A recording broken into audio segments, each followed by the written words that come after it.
It's nearly a week since evacuation operations began, and every day the demand for flights out of Kabul grows all the more desperate. In the last 24 hours, the RAF has evacuated 963 people. The Armed Forces Minister, James Heappey, confirming personnel and consular staff are now working fully up to speed, bringing home approximately 1,000 people a day. He hinted there would be a second evacuation phase, even after the air bridge closes, but admitted the UK will not be able to get everyone out. With the Taliban controlling access to Kabul airport in a manner ministers describe as officious but not malicious, getting through the gates is people's biggest obstacle, and many are unable to get through, including dozens of interpreters trapped in the city, holding valid paperwork but facing a long wait. This is such a challenging and chaotic operation. The sheer numbers of people that are trying to get into that evacuation centre and into the airport makes it almost impossible, for the young Toms of Two Power, who are doing an outstandingly good job. And this is not a criticism of them. I'm in awe of what they're doing, but they've been put in an impossible position. The government has got to look at other options. The Ministry of Defence needs to look at other options. It took one awesome interpreter 16 hours yesterday to get through. And there's another that I know of who's been there for 24 hours. He's still stuck there. I'm constantly fearful of time. We should be going 100%, 100 miles an hour to get the interpreters into the evacuation centre now, where they can be protected by British troops, even if they can't actually be airlifted out for 3 or 4 or 5 days. At least 12 people have died in and around the airport so far.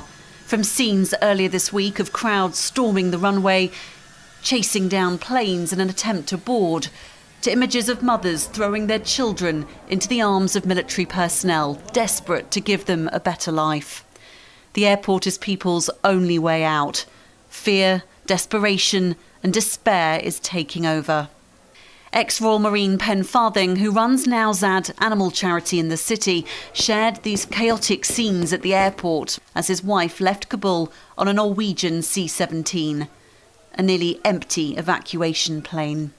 The UK says its RAF flights are not leaving empty, but many say more needs to be done to stop any flight departing with empty seats. MOD personnel, including members from 16 Air Assault Brigade, have been working round the clock to support the evacuation, named Operation Pitting. But it's not clear how long flights will continue to operate and how many more people will manage to escape. More than 100 guards at the British Embassy in Kabul have been told they are not eligible, as reports emerge of the Taliban rounding up Afghans who have worked for the former government, threatening them with punishment.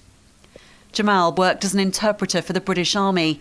He's now in the UK but fears for his family after his 16-year-old brother was taken by the Taliban for investigation. The Taliban came the day before yesterday evening time, and my brother went there to open the door to see who are they, and he was only 16, and then the Taliban have taken him.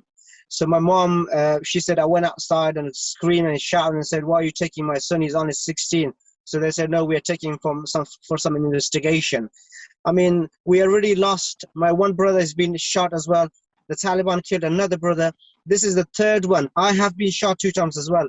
How much more do we have to suffer for the work we did for the British Army? The Taliban's PR skills might be slicker now, their words more encouraging, but few seem convinced that anything has changed or will change under their rule. Criticism continues to grow both sides of the Atlantic, the government holding an emergency Cobra meeting, while the Foreign Secretary Dominic Raab, who was on holiday at the time Kabul fell, was revealed as having failed to contact Afghan's foreign minister before the Taliban arrived. He said he was prioritising security and capacity at the airport first. Figures from NATO record 18,000 people have been flown out of Kabul since the Taliban took over. The US has confirmed 3,000 people have been evacuated on 16 C-17 flights. But many more still need to get out. Those deployed facing an enormously difficult task, keeping the air bridge open with people's lives and future depending on their success. Carla Prater, Forces News.